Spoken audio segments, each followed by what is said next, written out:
Hey everyone, Greg with Gree here with JD. How you doing? We're going to talk about determining whether you got a motor problem or a board problem with the R32 FLEXX air handler, the R32 FLEXX Eco air handler, or even the 410A Eco FLEXX air handler or the 410A Ultra air handler, because the motor that's used in those is the same in all three. As far as troubleshooting goes, I want to talk about the motor wiring diagram, and we got a shot here that shows you the label on the motor itself. And you're going to see on that motor label there's a black wire, that's your common. You got a white wire, that's your DC power. And then you have a yellow wire, which is your PWM, which is your pulse width modulation signal. That's what's telling the motor to come on. Then the FG wire, the blue wire, is your feedback voltage. You're not going to get a voltage on feedback unless the motor's actually running. So we really don't care about that as far as troubleshooting whether the motor's running or not. I also wanted to point out here on the wiring harness, your black wire, that is the same as the wiring diagram on the motor. White is your DC power, yellow is your PWM, and blue is your feedback. So when I unplug this, these are the pins I care about. This is where my black is going to be, this is where my white is, and this is where my yellow is. So I'm going to go black to white first. That should give me my 15 volts DC. And then black to yellow is going to show me that PWM signal. If we get that, then we know the board is good. And with the motor plugged up, if the motor won't come on, then we know the motor's bad as long as the board is functioning. The unit that we have, the motor works. So the only way we can demonstrate this for you is to unplug the motor so that the motor can't run. So we're going to actually do it on the pins. And I actually encourage you to do it with the motor unplugged to test just the board. So we're going to go ahead and get this thing powered up. And JD's going to get the meter leads in there. We're going to get a voltage test going on here. So we'll give it a brand new call. Give me 1 second, JD. Let me give it a fan call. All right, you got a high-speed fan call. So black to white pins. We should have 15 volts DC. Now go black to the next pin and move your red to where it'd be yellow. So now you got 8 volts. So the board is giving us our signal. Now it's dropping back down. It may try again and bounce the voltage back up. Give it just a second.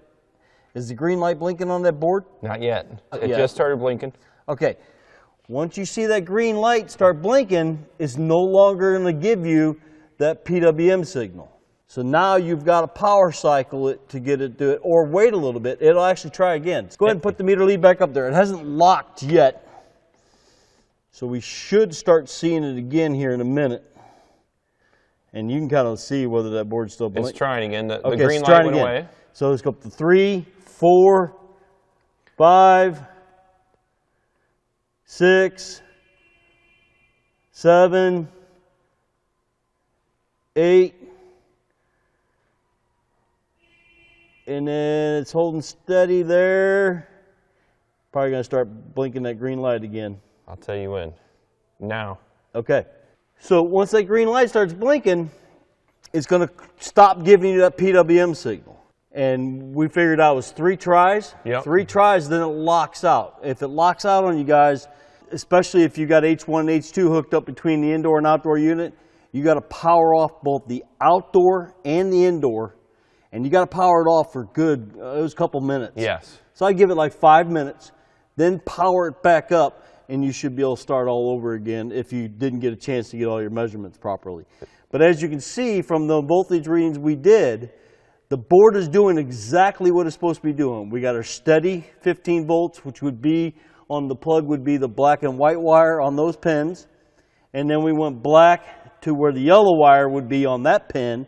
And we're getting that steady increase of DC voltage. So it's wanting to start the motor, and it's going to stop because we're not getting any feedback voltage on that blue wire. That's what the thing is looking for.